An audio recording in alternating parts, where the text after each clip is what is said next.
Bismillah, Assalamualaikum warahmatullahi wabarakatuh.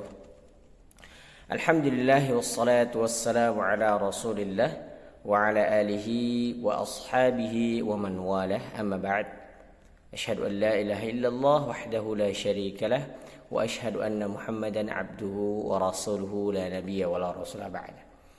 Baik teman-teman yang dirahmati oleh Allah Azza wa Jalla, saat ini saya Muhammad Abdul Jalil akan menjelaskan konsep bimbingan konseling PAI, Pendidikan Agama Islam. Hal ini peruntukan tugas MK Bimbingan Konseling PAI yang diampu oleh Bapak Dosen Urai Ferianto MPD. Baiklah, saya akan menjelaskan secara singkat dengan bahasa yang sederhana dan mudah difahami insyaallah. Konsep bimbingan konseling PAI BK PAI adalah proses bimbingan yang berlandaskan nilai-nilai Islam untuk membantu peserta didik dalam mengembangkan potensi keimanan, kemudian akhlak dan kemampuan menyelesaikan masalah sesuai dengan ajaran Al-Qur'an dan sunnah di atas pemahaman para salafus saleh. Unsur-unsur atau unsur utama dalam bimbingan konseling pendidikan agama Islam diantaranya adalah yang pertama, landasannya BK PAI berlandaskan pada Al-Quran sebagai pedoman hidup yang memberikan prinsip akhlak mulia atau akhlak terpuji. Kemudian Al-Quran juga menjadi pedoman hidup bagi kaum muslimin. Kemudian sunnah Nabi SAW sebagai contoh praktis bagaimana menghadapi masalah kehidupan. Yang sama-sama kita ketahui bagaimana sunnah Nabi itu sangat banyak atau sangat banyak pelajaran hidup yang bisa kita ambil dari sana. Kemudian nilai-nilai Islam seperti keikhlasan, kesabaran, tawakal, dan keadilan. Ini adalah nilai-nilai keislaman yang sangat dianjurkan atau diperintahkan bahkan di dalam Al-Quran dan Sunnah. Tujuannya yang pertama adalah untuk membantu peserta didik mengembangkan akhlak mulia. Untuk mengembangkan akhlak mulia peserta didik.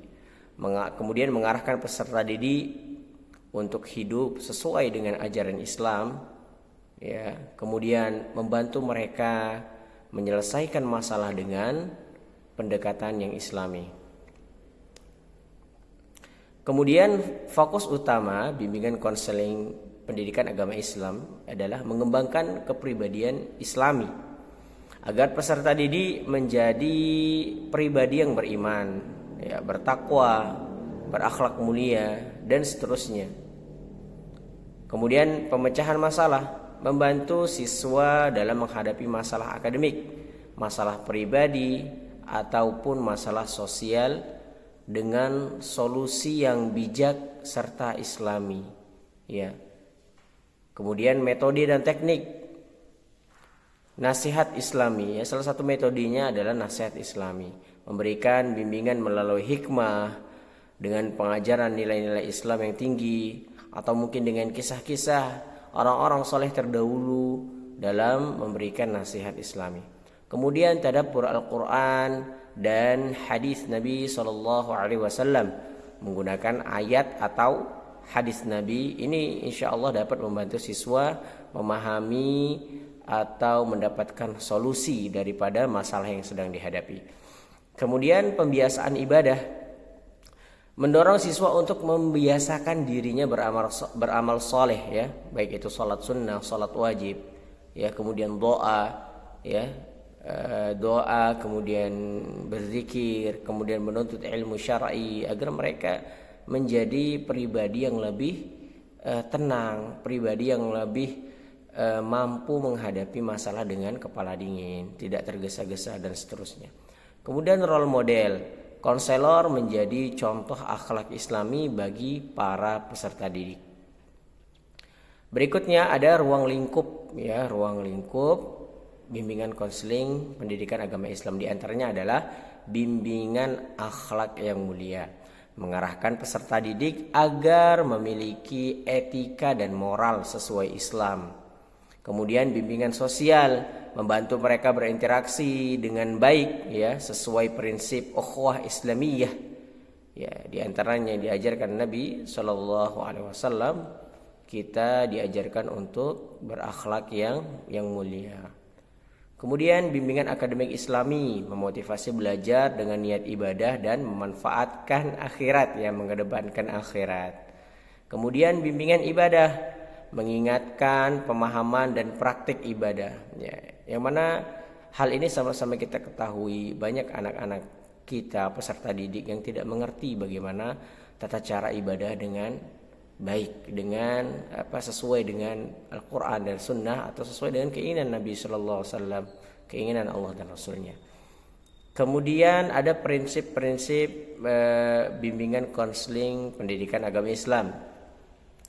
Prinsipnya hanya 3. Yang pertama adalah tauhid, ya, mengesahkan Allah.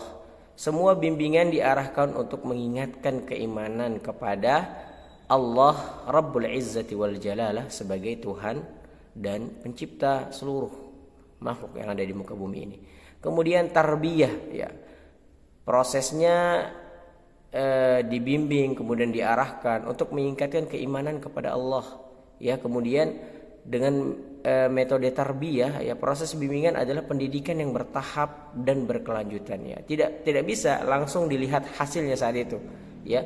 Butuh waktu untuk melihat hasil daripada proses pendidikan tadi. Ini dikatakan memiliki prinsip tarbiyah, berproses, bertahap, kemudian berkelanjutan. Prinsip berikutnya adalah amal saleh. Setiap solusi yang diberikan mengarahkan siswa untuk berbuat baik, ya, beramal saleh. Nah, mungkin BKPI adalah proses membantu, ya, lebih jelasnya, ya, bimbingan konseling PAI adalah proses membantu siswa, ya, menjadi insan yang beriman, berakhlakul karimah, beradab, ya, dan mampu menghadapi masalah hidupnya sesuai dengan tuntunan Islam. Sama-sama kita ketahui lah bagaimana anak-anak muda sekarang, mereka sangat lemah terhadap masalah-masalah yang mereka hadapi. Mereka tidak punya arah dan tujuan. Mereka tidak bisa menghadapi masalah-masalah itu sendiri gitu. Mereka tidak memiliki ilmu untuk itu. Maka dari itu BKPAI adalah salah satu solusinya untuk menjadikan mereka insan yang berakhlak, ya, beradab, beriman kepada Allah dan Rasulnya, kemudian mampu menghadapi masalah yang dialami dengan tuntunan Islam, ya. Tentu juga dengan pendekatan yang baik atau dengan cara yang lembut, cara yang sangat mendidik, kemudian penuh hikmah, dan juga tidak terburu-buru dalam menantikan hasilnya. Taib, mungkin hanya ini yang dapat saya sampaikan. Mohon maaf atas segala kekurangannya. Akhirul kalam, billahi taufiq wal hidayah. Assalamualaikum warahmatullahi wabarakatuh.